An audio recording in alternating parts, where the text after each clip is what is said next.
Bueno, entonces decíamos que si existe consumo y este es mayor que la oferta, habrá demanda insatisfecha.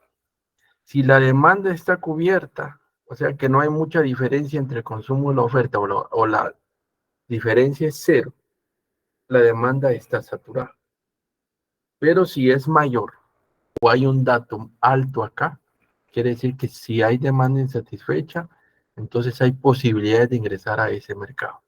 Lo que nunca puede ocurrir es que la oferta sea negativa, porque eso implicaría que yo voy a tener más oferta que consumo. No es un tema que económicamente sea viable o que suceda, porque no va a haber más oferta de algo si no hay consumo, si no hay demanda. La fuente para el cálculo del consumo son los aspectos de importación, producción y exportación, y para la oferta total, la capacidad del oferente, que es el límite máximo que los productores o competidores locales pueden poner a disposición del mercado. ¿Estamos bien con esta parte? Me dicen si ya quedó claro, si ya quedó bien comprendido. Sí, yo de mi parte sí. Ok. Luego decíamos que si se determina una demanda, nunca, por lo menos en una base realista o en una base objetiva, si lo queremos ver así, nunca un proyecto va a poder cubrir toda una demanda. Teóricamente podría suceder si el espacio local que yo estoy evaluando es pequeño, pero recuerden que como es un consumo que regularmente abarca un territorio nacional con la perspectiva que se ve en la guía, no podríamos cubrir si los productores locales, que son los oferentes, no han logrado satisfacer una demanda. Sería irreal pensar que un proyecto lo puede hacer. Para ello, entonces, el proyecto va a ofrecer a esa demanda un rendimiento o va a ocupar una cuota de mercado o va a definir una participación con base a su capacidad. Y eso es a lo que le llamamos escenarios. Un escenario optimista, que es el límite máximo que puede ofrecer, un escenario realista y un escenario pesimista. Algo claro es que si alguien o algún proyecto ofrece un nivel optimista, no podríamos pensar que quizás sea su 100%, pero eso se va a ir, quizá el crecimiento va a ser pequeñísimo porque está a un nivel máximo de lo que ofrece el mercado. Entonces, un nivel optimista va a ser ese límite que los oferentes o que el oferente del proyecto va a poner a disposición de esa demanda insatisfecha. Punto. Claro es que si hay demanda, podrá haber proyecto. Si no la hay, no es posible. Algo más que decíamos con el ejemplo que dimos es que en este caso, si tenemos un mismo mercado, un mismo producto que aquí era en dos fases, esto se integraba para poder determinar una cantidad de demanda insatisfecha en conjunto, porque son dos productos en un mismo mercado. Cosa contraria, si nosotros tuviéramos dos mercados diferentes, por ejemplo, uno fuera Europa o uno fuera ¿qué? Reino Unido, otro fuera Dinamarca, por ejemplo, tenemos dos mercados diferentes. La demanda más apropiada, ¿cuál va a ser? ¿La más alta o la más pequeña? Si fuera una comparación.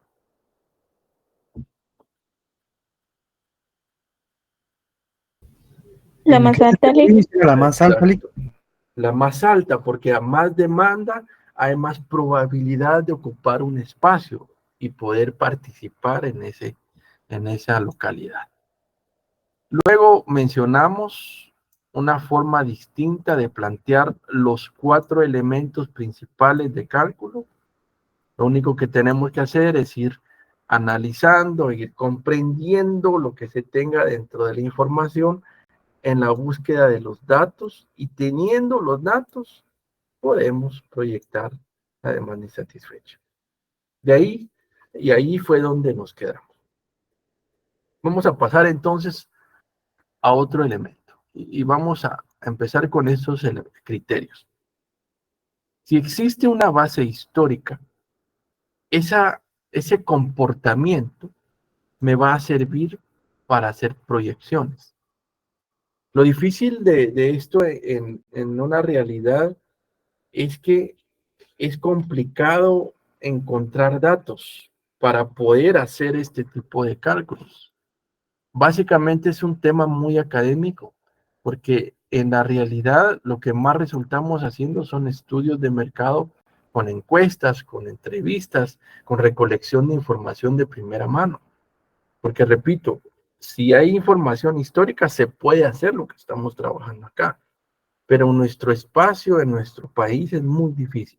Por eso lo vamos a ver, porque si en algún momento usted tuviera la oportunidad de trabajar algún proyecto o hacer alguna proyección en otros países, ahí sí probablemente podrá encontrar información, debido a que son países que tienen bolsa de valores, tienen mercado de capitales, y eso establece que sí tienen información pública.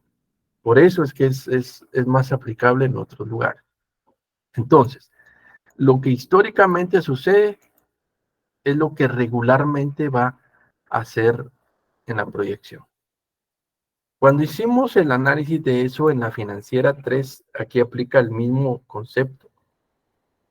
Todo lo que tiene una variación o cierta permanencia lo resolvimos por medio de promedios, promedios simples, promedios móviles, porque lo que busca es un ordenamiento, un suavizamiento de la información. Estadísticamente lo que hace el promedio es suavizar la información y el registro. Entonces, si nosotros tenemos comportamientos de alza y bajo, regulares, no tan plasmados, nos van, o esto nos requiere un análisis de tendencias. En la financiera 3 aplicábamos mínimos cuadrados, aplicamos también ecuaciones simultáneas y aplicamos, por ejemplo, mano alzada. Pero acá no vamos a volver a eso, sino que vamos a aplicar algo que por medio de mínimos cuadrados resolvíamos y que conocemos como regresión lineal simple.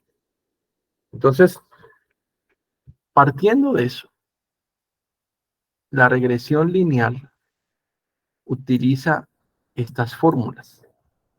Si ustedes quieren comenzar ya a relacionar esto, lo podemos buscar en la guía, por favor, en la página número 26. Allí están esas dos fórmulas que fueron las que usamos en la financiera 3 para encontrar A y B. Esto es el insumo para poder calcular la ecuación de la línea recta. Entonces, ¿qué hacíamos con esto? Era encontrar el dato de A y el dato de B, donde X es la variable independiente, por lo tanto provoca cambios en B.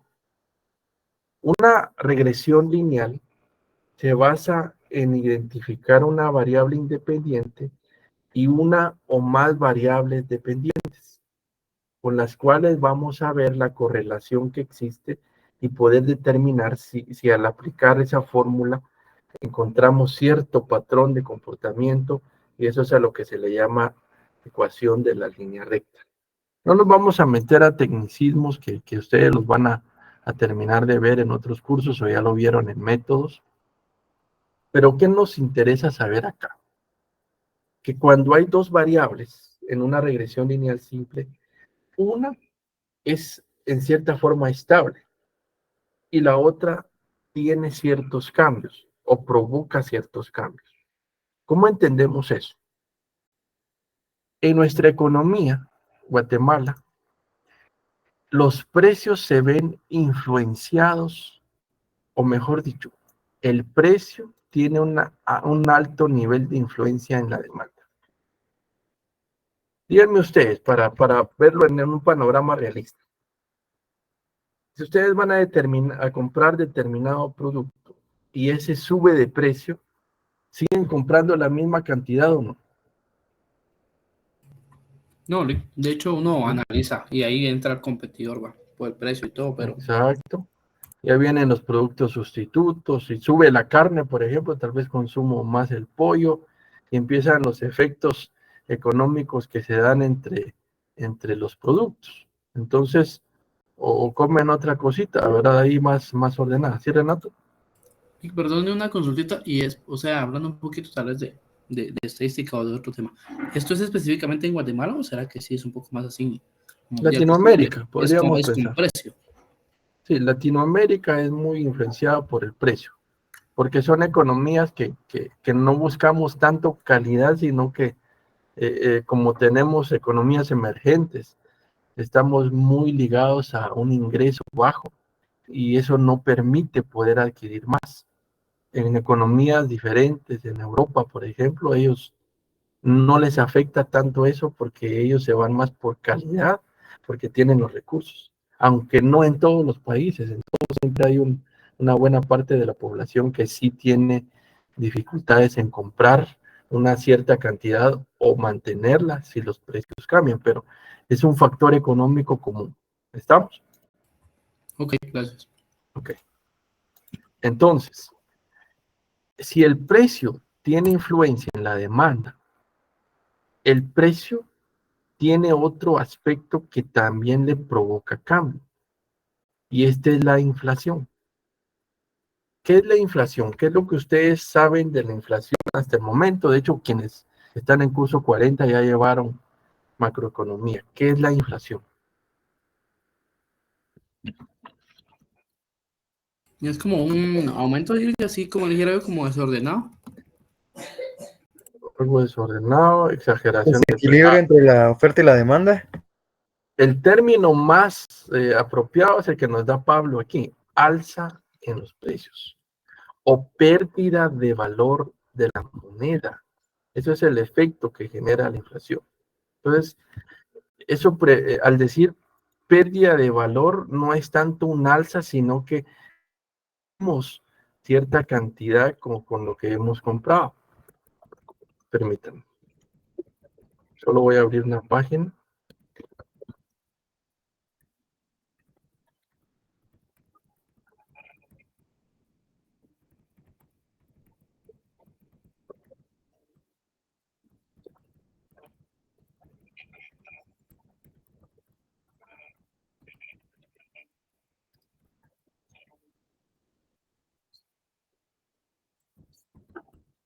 Entonces, veamos esto a razón de la inflación que tiene el Banco de Guatemala.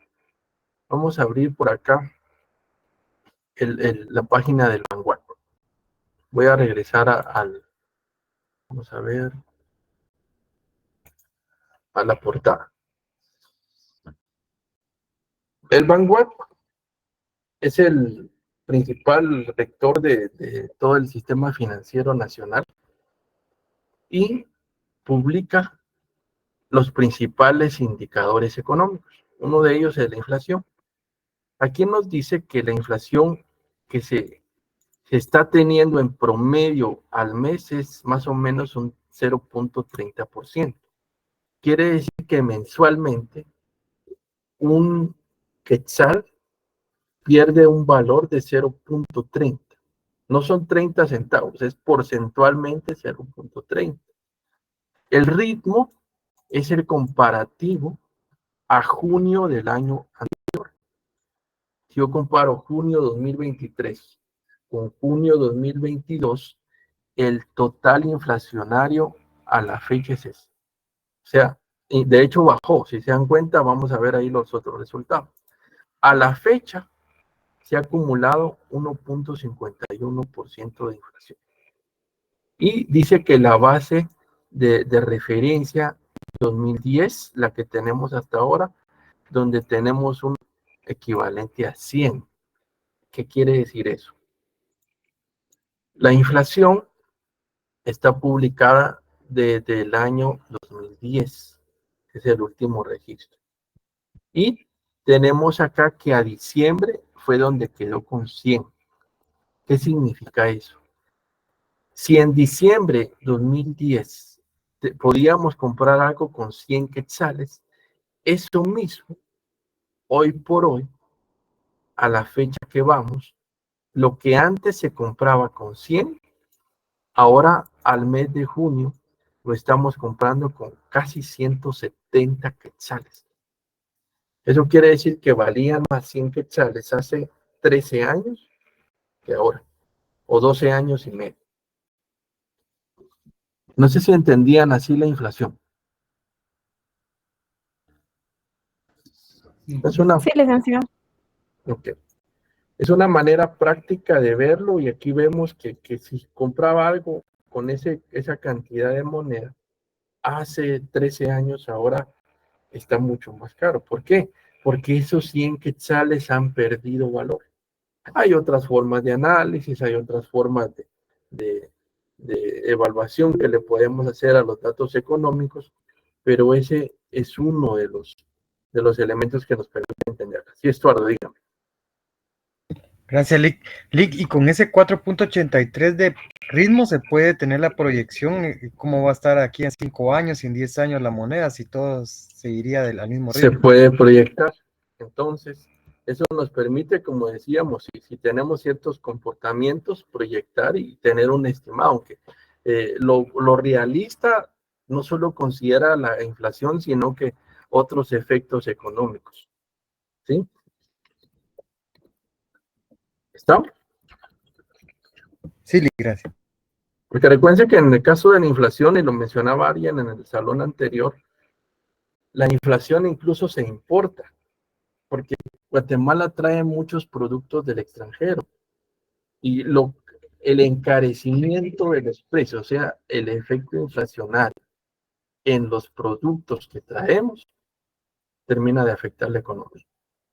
Entonces, partiendo de ese principio, lo que vamos a hacer es ordenar ese efecto inflacionario, lo vamos a ordenar y vamos a tratar de entender cómo aplica dentro del análisis que estamos por ver. Para proyectar, vamos a tomar de ejemplo el caso de la empresa Aceituno, que está en la página 26 de la guía. Me dicen en cuanto lo tengan ahí, por favor. Página 26 de la guía.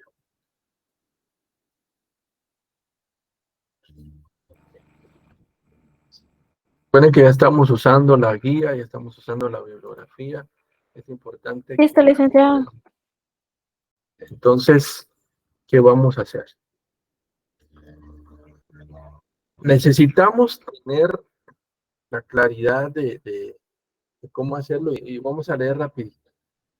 La empresa El Aceituno se dedica a la elaboración de productos de consumo masivo y cuenta con un departamento especializado en la búsqueda y desarrollo de nuevos mercados, por lo que ha iniciado su labor para obtener datos sobre la demanda potencial del mercado de aceites de cocina.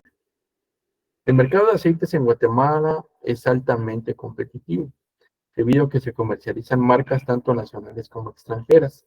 Se puede mencionar a Ideal, Olmeca, Bonela, Mazola, entre las más populares. Pero yo Bonela no lo he visto mucho. Por lo que se ha realizado un acercamiento a datos estadísticos de fuentes secundarias sobre las importaciones, exportaciones y la producción nacional de este producto. A continuación se presenta la serie de datos recopilados sobre la producción nacional, importaciones, exportaciones y la inflación de aceites de marcas populares, con los cuales se determinará la proyección del consumo nacional aparente y de la oferta total a través del método de regresión lineal simple. Y finalmente la demanda insatisfecha a 5 años. ¿De acuerdo? 5 años es como un referente, ahí mismo lo dice, hipotético, que se utiliza más en función académica, aunque no está lejos de una realidad, porque las economías, derivado de cambios políticos, derivado de efectos de ciclos económicos, en lo económico, valga la redundancia, tienen cambios o algún elemento cada cada uno de esos periodos, cada 5 años. Entonces, es ciertamente aplicable. En esa página ven ustedes los datos que dice que están en millones de litros. Son 6 datos históricos. Y ustedes ven todos los elementos de la producción nacional, importaciones e incluso el consumo nacional aparente. Luego ven los datos inflacionarios. Luego dice ahí mismo, para determinar la demanda insatisfecha con el método de regresión lineal, vamos a aplicar 4 pasos importantes. ¿Quién me puede leer el paso 1? Por favor. ¿Se lo leo, Ali? Se lo leo yo, Ali. Gracias. Démosle chance a Giovanni y después a Estuardo. Giovanna, bien. por favor. Ok. Dice, se procede a proyectar la inflación. Para ello se deberá utilizarse el ritmo inflacionario histórico. La variable X independiente será el tiempo y la variable Y dependiente será la inflación histórica. Ok, gracias, Giovanna. Veamos que aquí tenemos las dos variables, las que decíamos. Una independiente que va a ser la variable X y Y va a ser la dependiente. La que vamos a proyectar en un inicio es la inflación. Por eso ya tenemos el dato histórico. Teniendo lo histórico, podemos establecer tendencia y proyectar. También tengamos claro que el ritmo inflacionario es lo mismo que decir inflación, no se vayan a confundir con eso, es el mismo término.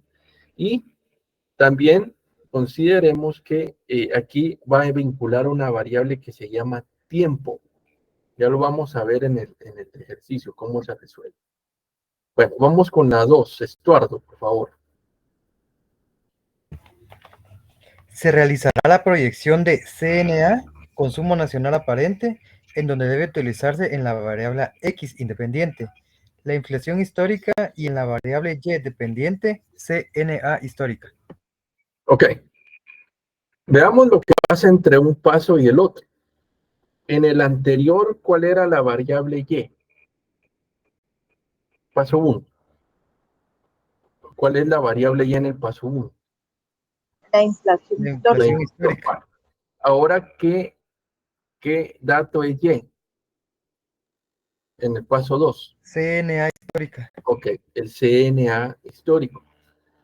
Consideren que el dato que vamos a proyectar va a ocupar el espacio de la variable Y. Anteriormente, inflación era Y porque era el que proyectábamos. Y aquí pasa a ser CNA. Y si se dan cuenta, la inflación histórica del paso 1 al 2 ahora ocupa el espacio de X. Eso lo vamos a ir viendo y analizando conforme vayamos avanzando. Paso 3, creo que Renato había levantado la mano también ahí para participar. Paso 3. Por favor. Un gusto. Dice determinar la proyección de OT, oferta total, en donde la variable X independiente será la inflación histórica y en la variable Y dependiente, OT histórico. Ok. Tenemos el otro efecto. OT de nuevo es el dato a proyectar, ocupa la variable Y. Y la inflación continúa siendo la variable X. Eso es el tercer paso. Tránsito, creo que también quería participar. Paso 4, tránsito, por favor.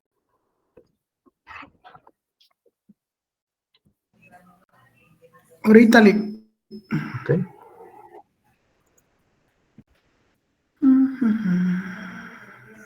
Página 28, paso 4.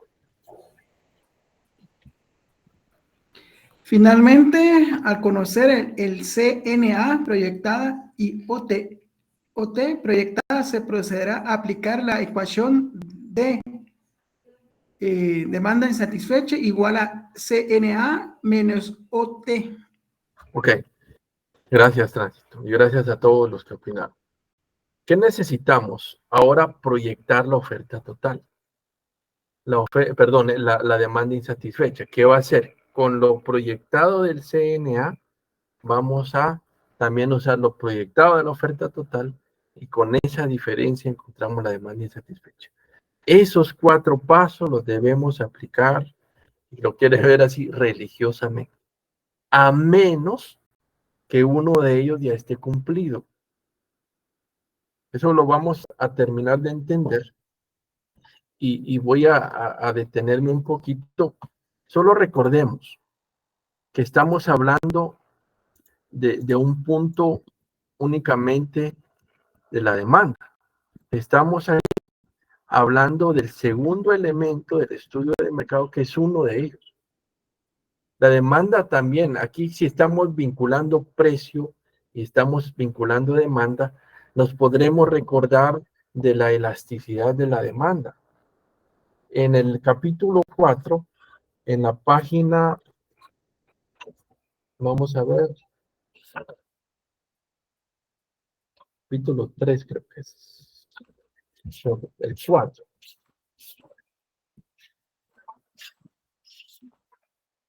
Para proyectar la demanda podemos usar también el análisis en la teoría de la demanda, página 99 del libro. Ese capítulo nos recuerda un poquito sobre la elasticidad de la demanda. Ahí podemos ver los efectos de qué tan elástico es una demanda, porque al hablar de eso, de manera comparable, podríamos decir que a mayor precio, ¿qué tanto se aumenta o se reduce la demanda? Ese es el punto que buscamos en esas gráficas que tratamos de hacer, tema que ustedes vieron en algún momento en microeconomía. Ahí fue donde vieron la elasticidad de la demanda. Y temas como esos no los profundizamos de nuevo porque son algunos que si usted se va a una maestría, ahí los va a volver a retomar.